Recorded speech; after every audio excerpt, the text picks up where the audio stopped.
Այլ հայացք Ստամբուլյան բանակցություններին։ Վերջին օրերին աշխարհի ուշադրությունը սևեռված էր Ստամբուլին, ավելի քան 3 տարվա ընդմիջումից հետո տեղի ունեցան ռուս-ուկրաինական բանակցությունները։ Ի սկզբանե բավական մեծ անորոշություն կար, թե ինչ մակարդակով կողմերը կմասնակցեն բանակցություններին, ովքեր ներգրավված կլինեն, ինչ հարցեր կքննարկվեն եւ ինչ դերակատարում կունենան երրորդ կողմերը։ Ստամբուլում առանց նախապայմանների բանակցությունները վերսկսելու առաջարկով օրեր առաջ հանդես եկավ Ռուսաստանի նախագահը։ Ուշագրավ է, որ այդ նախաձեռնությունը հաջորդեց եվրոպական ղեկավարների կողմից մայիսի 12-ից կրակը 30 օրով դադարեցնելու պահանջին, որը չկատարելու դեպքում եվրոպական կողմը սպառնաց նոր պատժամիջոցներով։ Ուկրաինայի նախագահն արձագանքեց, պատրաստ է անձամբ Պուտինի հետ հանդիպել Ստամբուլում եւ մայիսի 15-ին բավական ներկայացուցչական կազմով ժամանեց Թուրքիա։ Պատվիրակության կազմում էին Ուկրաինայի անվտանգության ծառայության ղեկավարը, զինված ուժերի գլխավոր շտաբի պետը, պաշտպանության եւ արտաքին գործերի նախարարները եւ բարձրաստիճան այլ պաշտոնյաներ։ Ռուսական կողմը մինչև վերջին օրը գաղտնի էր պահում, թե ով կգլխավորի ռուսական պատվիրակությունը եւ ինչ կազմ այն կունենա։ Միայն մայիսի 14-ին հաստատվեց, որ Վլադիմիր Պուտինը չի պատրաստվում մեկնել Թուրքիա, իսկ ռուսական պատվիրակությունը կգլխավորի նրա խորհրդական Վլադիմիր Մեդինսկին, ինչպես 2022 թվականի բանակցությունների ժամանակ։ Մեդինսկու նշանակումը շատերն ընկալեցին որպես ուղերձ, որ Մոսկվան մտադիր է պնդել 3 տարի առաջ իր կողմից առաջ քաշված բավական կոշտ պահանջները, օգտվելով նաև այս ընթացքում գետնի վրա իր գրանցած հաջողություններից։ Զելենսկին քննադատեց ոչ բարձր մակարդակի պատվիրակություն ուղարկելու Մոսկվայի որոշումը դա որակելով ձևական քայլ եւ պնդելով, թե նրանք լիազորված չեն քննարկելու լուրջ հարցեր։ Ի պատասխան ուկրաինական կողմը եւս ցածր մակարդակի պատվիրակություն ուղարկեց Ստամբուլ, պաշտպանության նախարար Ռուստեմ Ումերովի գլխավորությամբ։ Բանակցությունները սակայն տեղի ունեցան ոչ թե մայիսի 15-ին, ինչպես ծրագրված էր, այլ հաջորդ օրը մայիսի 16-ին, ընդ որում դրան նախորդեց Միացյալ Նահանգների, Թուրքիայի եւ Ուկրաինայի ներկայացուցիչների հանդիպումը։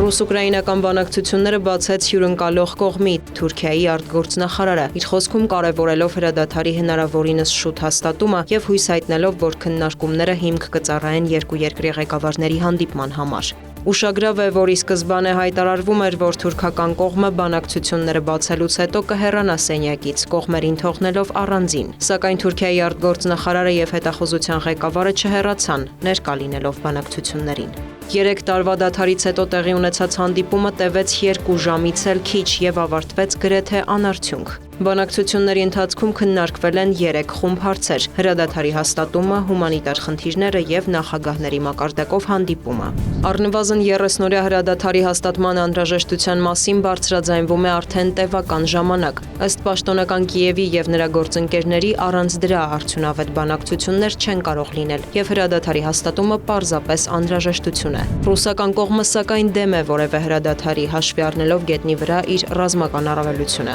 Մոսկվան պնդում է, թե ուկրաինական կողմը կրակի դադարեցումը կարող է օգտագործել իր ուժերի վերակազմակերպման, դիրքերի ամրապնդման համար, ինչը ձեռնտու չէ Ռուսաստանին։ Ստամբուլյան հանդիպման ժամանակ ռուսական պատվիրակությունը մերժել է 30-օրյա հրադադարի հաստատման Ուկրաինայի առաջարկը։ Կրակի դադարեցման համար ռուսական կողմը որպես առաջին քայլ Կիևից պահանջում է դուրս բերել իր ուժերը Ուկրաինայի Դոնեցկի, Լուգանսկի, Զապորոժիեի եւ Խերսոնի շրջաններից, որոնք Ռուսաստանը հռչակել է իր մաս։